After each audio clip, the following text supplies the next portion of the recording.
মুর্শিদাবাদ এবং মোথাবাড়িতে হিংসার ঘটনার প্রতিবাদে মালদায় আন্দোলনে নামল বিশ্ব হিন্দু পরিষদ।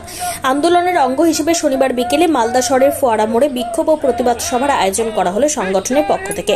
এদিন এই বিক্ষোভ এবং প্রতিবাদ সভার মধ্যে দিয়ে সম্প্রতি ঘটে যাওয়া মুর্শিদাবাদের ঘটনার প্রতিবাদ জানানো হয় এবং একই সঙ্গে মালদার মোথাবাড়িতে হিংসার ঘটনারও প্রতিবাদ জানানো হয়।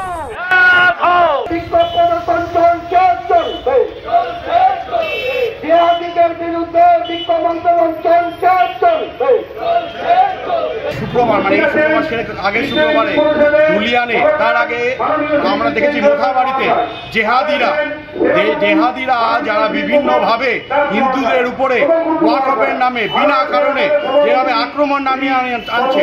মোথাবাড়িতে আক্রমণ দেখেছিলাম, কিন্তু আমরা দেখলাম যে ধুলিয়ানে হত্যা হলো।